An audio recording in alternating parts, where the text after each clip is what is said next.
Welcome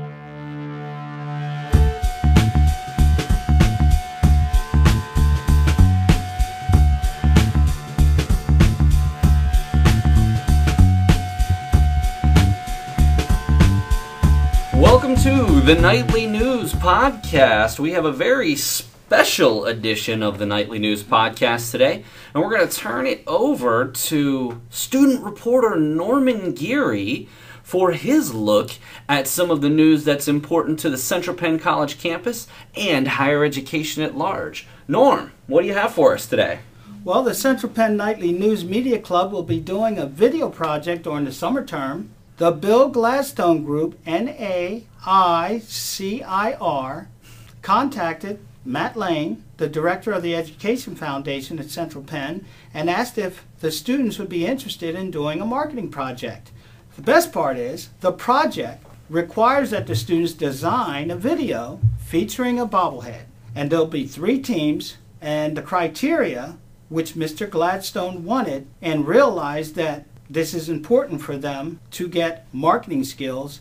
The company will contribute monies to the media club, and the best part is there'll be prize incentives for the students or the winning teams.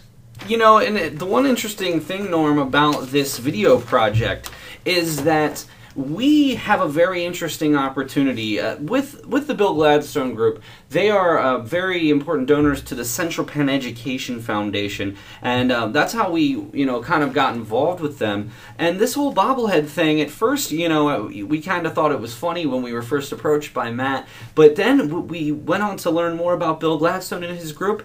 They have been using this bobblehead as a marketing tool for ages, and I think that it was absolutely fantastic, what he wants us to do as a media club. So we've rounded up some teams, and we're all very excited. You specifically, I'm very excited to see what you come up with. Do you want to elaborate a little bit on what your group is up to with this project?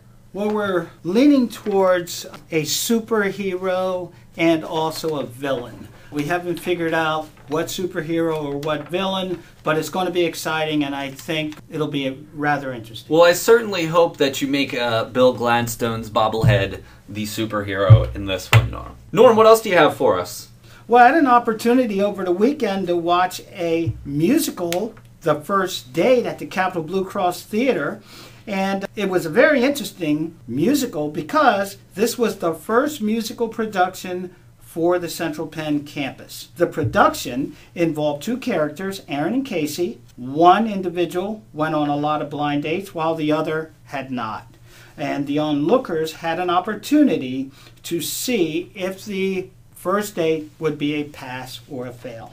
I also had an opportunity to talk to Dustin LeBlanc, the director of the play, and he quoted, "We're having a lot of fun. We opened on the weekend, and it's a story everybody can relate to. 2 people on a blind date," end quote. That I also had an opportunity to see the musical, and I can't tell you, we had Dustin and Janet Bixler, theater director, on the podcast previously, and I'll tell you, they were just so excited about the opportunity to do this musical here for the Central Penn College community. And one of the things that we had the opportunity to talk about is and how they went about finding this musical. And when I remember Dustin saying specifically something that really stuck with me.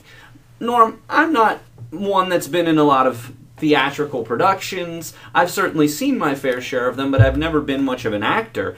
And I thought it was interesting because I asked them a little bit about how they came up with this specific musical. And Dustin explained, and Janet both explained, how important it was the space. That the space really dictates what types of musicals you're able to do. And anyone that has seen the musical certainly would understand that this is perfect for the Capital Blue Cross Theater. And I made a mention to some other, potential musicals in the future, and much of it does come down to the space that you're performing in. And I thought that was very interesting. Norm, what else do you have for us? Well, I had an opportunity to talk to Professor Janet Bixler, who is the director of the theater, and she made a quote Come to Drama Club. Meet people that are involved there who are doing the work and see if you're interested. You don't have to perform on stage. You can work as an usher or in the box office, end quote. You know, and one of the things, too, that she has said to me off-air is that she would love to get some more of the people on the Central Penn campus to be involved, whether it's faculty, staff, or students. Obviously, you know, it's a student-led organization, but, you know, they are open to anyone who is so inclined to be a part of the theater, so. And they meet Wednesdays at 4 o'clock. At the Capital Blue Cross Theater. Norm, there was also something pretty major here on campus recently, the campus forum entitled State of the Nation. I understand you were there as well. Do you want to provide us with a story about that? Yes, Professor Miller. I had an opportunity on Wednesday, July 20th to attend the campus forum State of the Nation. And the purpose of the forum was to get input from the Central Penn community, which includes faculty, staff, and students. The topic covered social issues, and the social issue that was more focused on would be Black Lives Matter. Dean Baker, he thought the forum was a great success, along with Diversity Officer Romeo Azanakan. He concluded by saying, it's time to move past rhetoric and move towards solutions, end quote. Azanakan also concluded that the forum is something the campus needs more of, and he also mentioned that many colleges run away from social issues, and we have something special at Central Penn by allowing these types of forums, and he's looking forward to a follow-up. That's very interesting because years and years ago, you know, back in the 60s and 70s, colleges were typically places where social issues were addressed. And, of course, I'm not just necessarily talking about our campus necessarily, but, you know, it's not really something that you hear a whole lot about anymore. You don't hear a whole lot of these social issues being addressed, protests and those things that happen on college campuses anymore. You know, Norm, back, like I said, in the 60s and 70s, this was a weekly, if nothing else, occurrence.